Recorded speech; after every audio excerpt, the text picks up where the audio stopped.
नमस्कार, आपके साथ मैं रोहित कुमार। 5 राज्यों में विधानसभा चुनावों की तारीखों का ऐलान कर दिया गया है। तो पूर्वोत्तर के राज्य मणिपुर पर भी सबकी नजरें टिकी हुई है, क्योंकि पिछले बार जब विधानसभा के चुनाव मणिपुर में हुए तो वहां पर बीजेपी ने बड़ा खेल कर दिया था।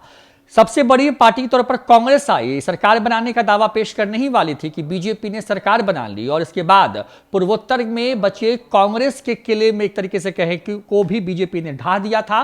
पूर्वोत्तर के 7 राज्यों में, ज्यादातर राज्यों में या तो बीजेपी या फिर बीजेपी अलायंस की सरकारें हैं, और कांग्रेस के लिए उस इलाके में अपने गढ़ को बचाए रख पाना एक बड़ी चुनौती बना हुआ है। असम से लेकर के आप मणिपुर और इम्फाल के इलाके तक पहुंचे तो उन इलाकों में आप लगातार पाएंगे कि वहां पर लगातार कांग्रेस का जनाधार घटता जा रहा है। सरकार या फिर जो पार्टियां हैं वो अपने हिसाब से दावा कर रही हैं, लेकिन उन दावों के बीच में अब मणिपुर को लेकर के जो है ऐलान हो गया है। गोवा के लिहाज से मणिपुर जो है एक विधानसभा सीटों के हिसाब से बड़ा राज्य है।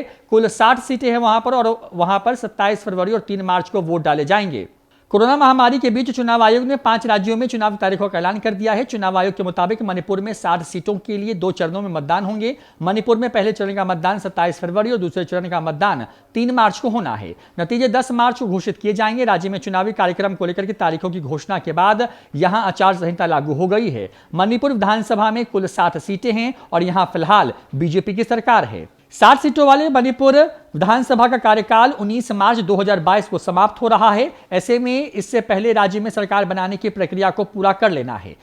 2017 में मणिपुर विधानसभा चुनाव में बीजेपी ने एनपीपी और कुछ निर्दलीय विधायकों के समर्थन से सरकार बनाई और एन वीरेंद्र सिंह राज्य के मुख्यमंत्री बने। राज्य में इस वक्त बीजेपी की सरकार है। ऐसे में बीजेपी को सत्ता बचाने की बड़ी चुनौती है। जानकारी के मुताबिक साल 2022 में बीजेपी ने राज्य में जीत के लिए 60 सीटों का टारगेट रखा है। साल 2017 के विधानसभा चुनाव में बीजेपी मणिपुर में सिर्फ 21 सीटें ही हासिल कर सकी थी। इसी के चलते 60 सदस्यीय विधानसभा में बीजेपी को सरकार बनाने के लिए दूसरी पार्टियों से बहुमत के लिए सहयोग लेना पड़ा। उस वक्त सबसे ज्यादा सीटें जीतने वाली कांग्रेस को 28 सीटें जीतने के बाद भी सत्ता से बेदखल होना पड़ा था। मणिपुर की सत्ता पर ज्यादा समय तक कांग्रेस का ही कब्जा रहा है।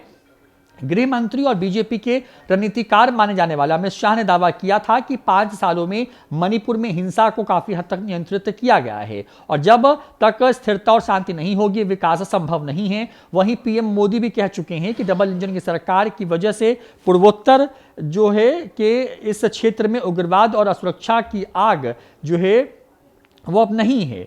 मणिपुर विधानसभा की बात करें तो साल 2017 के विधानसभा चुनावी नतीजों के हिसाब से कांग्रेस को 28, बीजेपी को 21 और अदर यानी कि अन्य के खाते में 11 सीटें आई थी। यहां पर बहुमत के लिए 31 सीटों का आंकड़ा जो है वो चाहिए, और बीजेपी ने निर्दलीय और बाकी अन्य की सहायता से कुल 32 का विधायकों का समर्थन है, और वहां पर उनकी 5 साल की जो सरकार है वो अपना कार्यकाल पूरा कर रही है।